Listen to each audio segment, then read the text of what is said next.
सल्तनत कुबरा एक बहुत बड़ी और खूबसूरत सल्तनत थी। उसके बुलंदो बाला महल, सोने के गुंबद और चमकती हुई दीवारें दूर दूर से दिखाई देती थीं। लोग बाहर से उसे देखकर कहते, वाह, ये तो किसी जन्नत जैसा मुल्क है।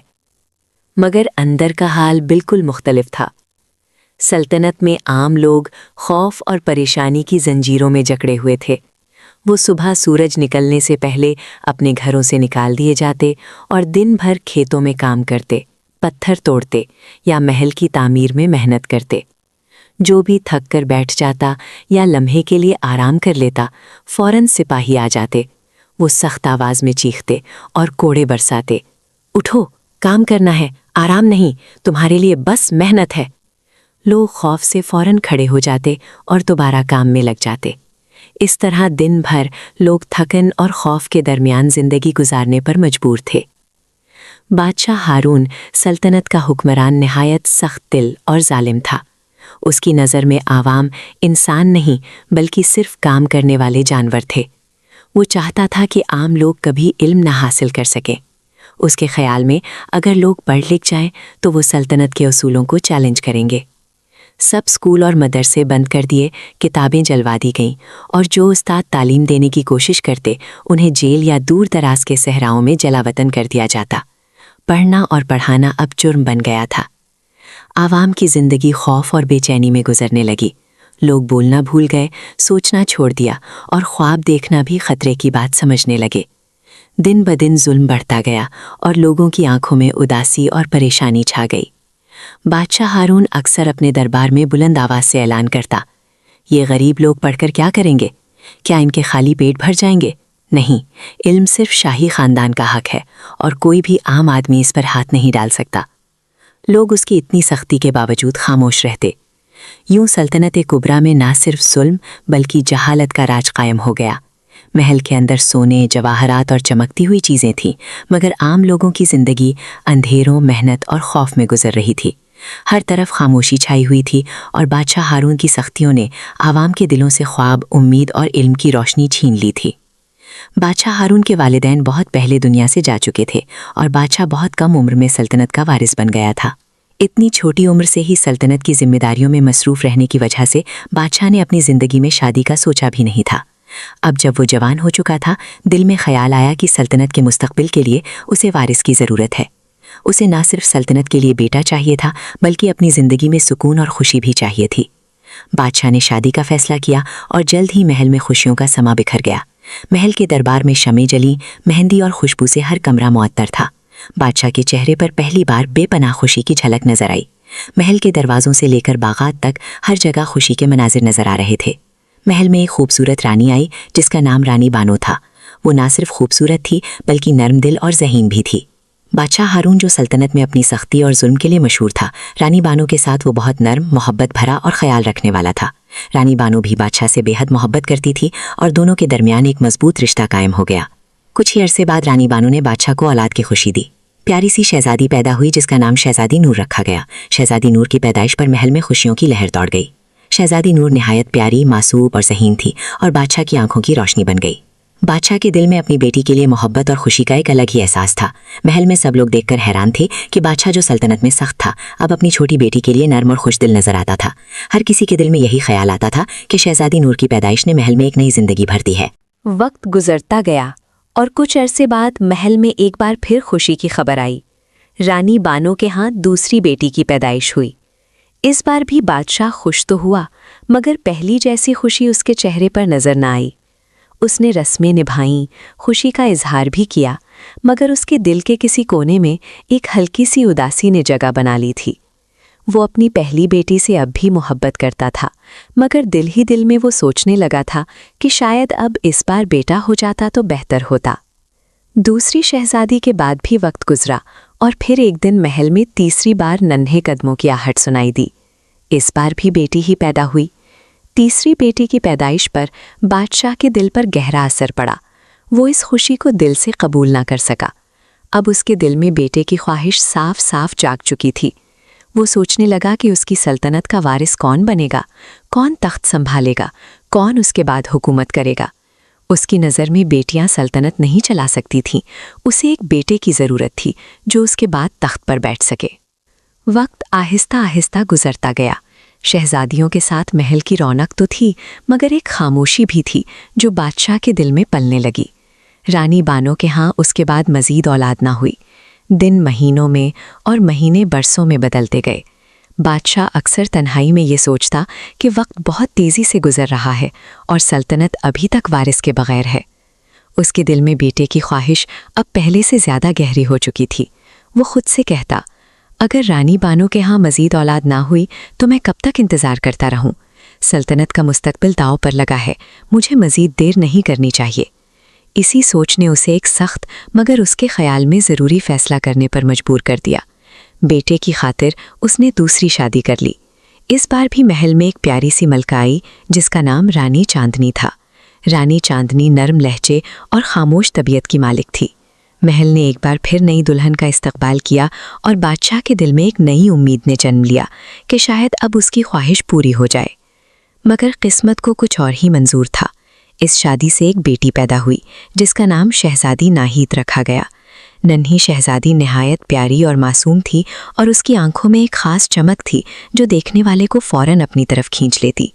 بدقسمتی سے اسی موقع پر رانی چاندنی دنیا سے رخصت ہو گئی۔ محل سوگ میں ڈوب گیا۔ ننھی شہزادی ماں کی محبت سے محروم رہ گئی اور اس کی پرورش بادشاہ کی پہلی ملکہ رانی بانو نے اپنی ذمہ داری کے طور پر سنبھالی۔ رانی بانو نے اس بچی کو بھی اپنی اولاد کی طرح پالا اور اس میں کوئی فرق نہیں رکھا۔ وقت پھر آگے بڑھا۔ بادشاہ کے دل میں بیٹے کی خواہش ابھی بھی زندہ تھی۔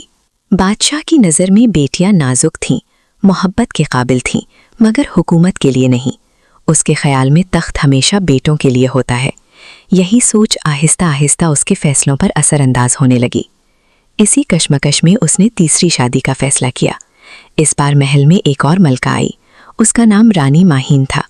رانی ماہین نہایت حسین تھی۔ اس کی آنکھوں میں گہرائی تھی، چہرے پر سنجیدگی اور انداز میں خاموش وقار۔ وہ کم بولتی تھی، مگر بادشاہ اس سے زیادہ مانوس نہ ہو سکا کیونکہ اس کی ساری توجہ ایک ہی بات پر مرکوز تھی، بیٹے کی خواہش پر۔ کچھ عرصہ گزرنے کے بعد محل میں ایک بار پھر ولادت کی خبر آئی۔ اس بار بھی امیدیں بندھی تھیں، نگاہیں انتظار میں تھیں، مگر نتیجہ وہی نکلا جو پہلے نکلتا آیا تھا۔ رانی ماہین کے ہاں ایک بیٹی پیدا ہوئی۔ بادشاہ نے خبر سنی، رسمیں ادا کیں، مگر اس کے چہرے پر نہ خوشی تھی نہ مایوسی کا کھلا اظہار۔ وہ خاموش رہا۔ اس ننھی شہزادی کا نام شہزادی سدرا رکھا گیا۔ شہزادی سدرا نہایت نرم مزاج، خاموش اور سادہ سی بچی تھی۔ اس کی آنکھوں میں معصومیت تھی، مگر بادشاہ نے اسے زیادہ وقت نہ دیا۔ وہ اسے دیکھتا ضرور تھا، مگر اس کے دل کی خواہش کہیں اور اٹکی ہوئی تھی۔ وقت گزرتا رہا۔ رانی ماہین محل میں اپنی جگہ بناتی رہی، مگر بادشاہ کی توجہ کم ہی رہی۔ اس کی نگاہیں ہر بار اسی سوال پر جا ٹھہرتیں، کیا کبھی میری خواہش پوری ہوگی؟ کچھ عرصے بعد رانی ماہین نے دوسری بار اولاد کو جنم دیا۔ ایک بار پھر بیٹی ہی پیدا ہوئی۔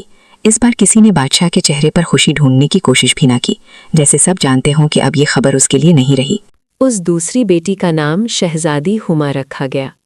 محل کی دایاں اسے پسند کرتی تھیں، مگر بادشاہ کے دل میں کوئی تبدیلی نہ آئی۔ اب بادشاہ کے لیے یہ بات بالکل واضح ہو چکی تھی کہ تیسری شادی سے بھی اس کی خواہش پوری نہیں ہوئی۔ اس کے دل میں ایک عجیب سا خالی پن تھا۔ وہ اپنے محل میں اپنی بیویوں اور بیٹیوں کے درمیان ہوتے ہوئے بھی خود کو اکیلا محسوس کرنے لگا تھا۔ وقت گزرتا گیا اور بادشاہ ہارون کے دل میں بیٹے کی خواہش کم ہونے کی بجائے اور بھی مضبوط ہوتی گئی۔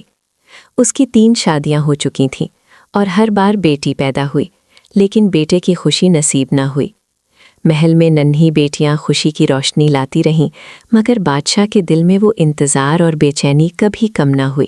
وہ اکثر تنہائی میں سوچتا، شاید اگلی بار قسمت مہربان ہو جائے، شاید نئی دلہن سے بیٹا پیدا ہوگا جو سلطنت کا وارث بنے۔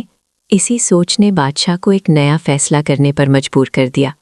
امید کے آخر میں ایک نئی کوشش کے طور پر اس نے چوتھی شادی کرنے کا فیصلہ کیا، دل میں یہ دعا لیے کہ شاید اس بار قسمت اسے وہ وارث عطا کرے جو وہ اتنے عرصے سے چاہتا تھا۔ اس بار محل میں ایک اور ملکہ آئی۔ اس کا نام رانی سحر تھا۔ رانی سحر سادہ مزاج، کم گو اور نرم دل عورت تھی۔ اس کی خوبصورتی بناوٹ سے پاک تھی اور اس کی آنکھوں میں خاموش برداشت جھلکتی تھی۔ بادشاہ نے اس شادی میں بھی دل ہی دل میں یہی دعا مانگی، کہ اب کی बार ज़रूर मेरा वारिस पैदा होगा। महल एक बार फिर खुशियों से सजाया गया, मगर इस खुशी में वो जोश ना था जो पहली शादी में था। सब जानते थे कि ये शादी मोहब्बत से ज़्यादा एक ख्वाहिश का नतीजा है। कुछ अरसे बाद रानी सहर ने भी औलाद को जन्म दिया, मगर तकदीर ने एक बार फिर वही फैसला दोहराया। इस बार भी एक बेटी पैदा हुई, नन्ही से शहजादी, जिसकी आंखें बड़ी और चमकदार थीं और चेहरा ऐसा मासूम कि देखने वाला बेअख्तियार मुस्कुरा दे। उसका नाम रखा गया शहजादी राबिया। महल में रस्में अदा की गईं, ऐलान हुआ, मगर बादशाह के चेहरे पर वो खुशी ना थी जो बेटी की पैदाइश पर होनी चाहिए थी। वो खामोशी से नन्ही शहजादी को देखता रहा, फिर नज़रें झुका लीं। इसी लम्हे बादशाह हारून के दिल में कड़वा सा एहसास उभरा।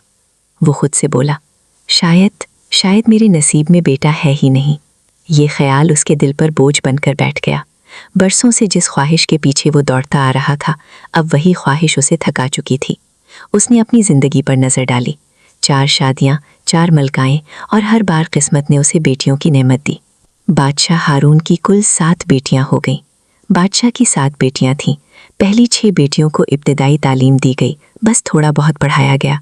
उन्हें सवाल करने या गहराई में जाने की इजाज़त नहीं थी। सबसे छोटी शहजादी राबिया सबसे मुख्तलिफ थी। शहजादी राबिया को पढ़ने का बहुत शौक़ था। वो दिल लगाकर हर चीज़ सीखती थी। शहजादी राबिया को मुख्तलिफ ज़बानें सीखने का भी बहुत शौक़ था। शहजादी राबिया ने अपने उस्ताद से कहा कि उसे सल्तनत में बोली जाने वाली सब ज़बानें सिखाई जाएं।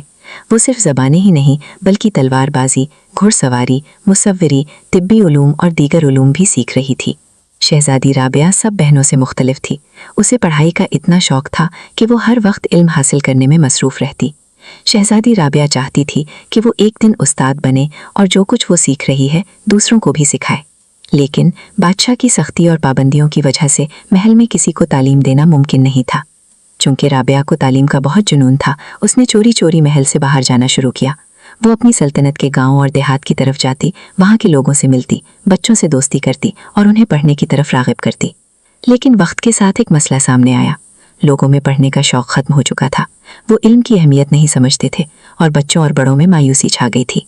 राबिया ने सोचा कि सिर्फ बात करने से काम नहीं चलेगा, कुछ लालच देना होगा। राबिया ने बच्चों को लालच दिया कि अगर तुम पढ़ोगे तो मैं तुम्हें अच्छा खाना दूंगी जो महल में मिलता है। बड़ों को भी लालच दिया कि अगर तुम लोग पढ़ोगे तो हर महीने तुम्हें एक सोने का सिक्का दूंगी। साथ ही उसने सबको सख्ती से कहा कि ये पढ़ाई की बात राज रखनी है, किसी को नहीं बतानी। शुरू में चंद बच्चे ही पढ़ने आए, लेकिन वक्त के साथ साथ राबिया की मेहनत रंग लाने लगी। नौजवान, बच्चे और बूढ़े सब राबिया के पास तालीम हासिल करने आने लगे।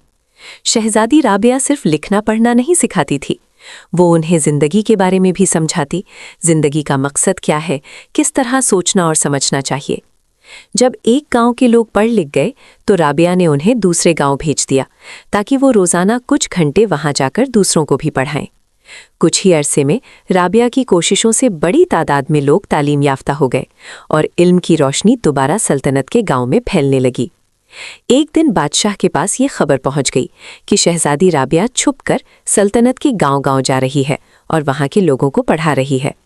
ये बात किसी ऐसे शख्स ने बादशाह तक पहुंचाई जो खुद जाहिल था और दूसरों की तरक्की बर्दाश्त नहीं कर सकता था। कुछ लोग ऐसे होते हैं जो खुद कुछ नहीं सीखते, मगर जब दूसरों को आगे बढ़ता देखते हैं तो उनके दिल में हसद भर जाता है। वो नहीं चाहते कि आम लोग इल्म हासिल करें, क्योंकि वो जानते हैं कि इल्म इंसान को मजबूत बना देता है। इसी हसद में उस शख्स ने बादशाह के सामने शहजादी राबिया की शिकायत कर दी। ये खबर सुनकर बादशाह को सख्त गुस्सा आ गया। उसने फौरन हुक्म दिया कि शहजादी राबिया को दरबार में हाजिर किया जाए। जब शहजादी राबिया आई तो बादशाह ने उससे पूछा, क्या ये सच है कि तुम सल्तनत के लोगों को पढ़ा रही हो? शहजादी राबिया ने कोई बात नहीं छुपाई। उसने साफ साफ सारी हकीकत बयान कर दी कि वो गांव के बच्चों और बड़ों को पढ़ा रही थी, क्योंकि वो इल्म को सबके लिए ज़रूरी समझती थी। सच सुनने के बाद बादशाह का गुस्सा और बढ़ गया। उसने फौरन हुक्म दिया कि शहजादी राबिया को कैद कर दिया जाए। इसके बाद बादशाह ने अपने वजीरों को बुलाया और उनसे मशवरा किया। एक वजीर जो दिल से जालिम था बोला, चाहे ये आपकी बेटी ही क्यों ना हो, इसने आपके कानून को तोड़ा है। इसने आम लोगों को तालीम दी और खजाने से सोने के सिक्के भी दिए। इसे सिर्फ कैद नहीं बल्कि कत्ल कर देना चाहिए। इसी वक्त एक नेक दिल वजीर आगे आया और बोला, बादशाह सलामत, इतना बड़ा जुल्म ना करें। अगर आप शहजादी से नाराज हैं तो उसे दूर किसी और सल्तनत में भेज दें या उसकी शादी कर दें, मगर इसे कत्ल ना करें। बादशाह ने नेक दिल वजीर की बात पर गौर किया और आखिरकार उसी की राय मान ली। उसने फैसला किया कि शहजादी राबिया को एक दूर की सल्तनत में भेज दिया जाएगा और ये भी कहा कि वो खुद शहजादी को वहां छोड़ने जाएगा। बादशाह चंद सिपाहियों के साथ शहजादी राबिया को कैद करके उसे एक दूसरी सल्तनत की तरफ ले जा रहा था। सफ़र लंबा था और रास्ते में एक घना जंगल आता था। दरख्त इतने घने थी कि दिन में भी रोशनी मुश्किल से अंदर आ रही थी। जब ये काफिला इस जंगल से गुजर रहा था तो अचानक कुछ लोगों ने उन पर हमला कर दिया और उनका रास्ता रोक लिया। ये जंगल में रहने वाले आदिवासी कबीले के लोग थे। उनके हाथों में हथियार थे और अंदाज बहुत सख्त था। उन्होंने बादशाह, शहजादी राबिया और सिपाहियों सबको कैद कर लिया और उन्हें ज़बरदस्ती अपने साथ ले गए। कुछ ही देर बाद सबको अंदाज़ा हो गया कि उन्हें कुर्बानी के लिए ले जाया जा रहा था। वो लोग कौन सी ज़बान बोल रहे थे ये किसी को समझ नहीं आ रही थी, लेकिन उनकी तैयारी और हरकत देखकर सबको साफ नज़र आ रहा था कि वो बादशाह की कुर्बानी देने वाले हैं। बादशाह ये सब देखकर गुस्से में आ गया। वो उन पर चीखने लगा और कहने लगा कि हमें छोड़ दो, तुम नहीं जानते मैं एक अजीम सल्तनत का बादशाह हूँ। उसकी आवाज़ जंगल में गूंजने लगी, लेकिन आदिवासियों को बादशाह की ज़बान भी समझ नहीं आ रही थी। वो खामोशी से अपने काम में लगे रहे। कुर्बानी का वक्त करीब आ रहा था। उसी वक्त शहजादी राबिया ने हिम्मत करके कुछ कहा। उसकी आवाज़ सुनकर आदिवासी कबीले का सरदार रुक गया। वो हैरान हो गया क्योंकि शहजादी राबिया उनकी ज़बान में बोल रही थी। सरदार शहजादी राबिया के करीब आया और उससे बात करने लगा। बादशाह और उसके साथ मौजूद सिपाहियों को उनकी बातें समझ नहीं आ रही थीं, मगर उन्हें उम्मीद की एक हल्की सी किरण नजर आ गई थी। शहजादी राबिया ने आदिवासियों के सरदार से पूछा कि तुम लोग ऐसा क्यों कर रहे हो। इस पर आदिवासियों का सरदार शहजादी से पूछता है कि तुम्हें हमारी ज़बान कैसे आती है। शहजादी राबिया सुकून से कहती है कि पहले ये बताओ कि तुम हमारी कुर्बानी क्यों देना चाहते हो। आदिवासियों का सरदार जवाब देता है कि हम अपने इलाके में किसी भी अजनबी को आने नहीं देते। जो भी बाहर से आता है वो हमें नुकसान पहुंचाता है, इसलिए हम नुकसान पहुंचने से पहले ही उन्हें ख़त्म कर देते हैं। शहजादी राबिया उन्हें समझाती है कि हम तुम्हें कोई नुकसान पहुंचाने नहीं आए, हम सिर्फ यहाँ से गुजर रहे थे और किसी और सल्तनत जा रहे हैं। ये मेरे वालिद हैं, सल्तनत के बादशाह हैं, और ये सिपाही हमारी हिफाजत के लिए साथ हैं। हम तुम पर हमला करने नहीं आए थे। कबीले का सरदार शहजादी राबिया की बात गौर से सुनता है और उस पर यकीन कर लेता है। वो कहता है कि हमें किसी की ज़बान समझ नहीं आती और किसी को हमारी ज़बान नहीं आती। आज पहली बार किसी ने हमें समझाया है कि तुम लोग सिर्फ यहाँ से गुजर रहे थे, ना हमला करने आए थे और ना नुकसान पहुँचाने। फिर सरदार शहजादी राबिया से पूछता है कि तुम्हें हमारी ज़बान कैसे आती है। शहजादी राबिया बताती है कि मुझे इल्म हासिल करने और दूसरों को पढ़ाने का बहुत शौक़ है। इसी शौक़ में मैंने बहुत सी ज़बानें सीख ली हैं। आदिवासियों के सरदार ने गहरी सांस ली और शहजादी राबिया से कहा, पता नहीं आज तक हमने कितने बेगुनाह लोगों को गलतफहमी में मार दिया। हमने कभी इल्म की तरफ ध्यान ही नहीं दिया। अब हम भी इल्म हासिल करना चाहते हैं, हम भी मुख्तलिफ ज़बानें सीखना चाहते हैं। अगर तुम हमारी मदद करो तो शायद हमारी ये जहालत ख़त्म हो जाए। शहजादी राबिया ने नरमी से मुस्कुराकर जवाब दिया, ये तो बहुत अच्छा फ़ैसला है। इल्म इंसान को अंधेरे से रोशनी की तरफ ले जाता है। मैं ज़रूर आप लोगों की मदद करूंगी ताकि आप भी सीख सकें और दूसरों को भी समझ सकें। ये सुनकर आदिवासी कबीले का सरदार सबको आज़ाद कर देता है। इस वाक़े के बाद बादशाह को एहसास होता है कि वो कितना गलत था।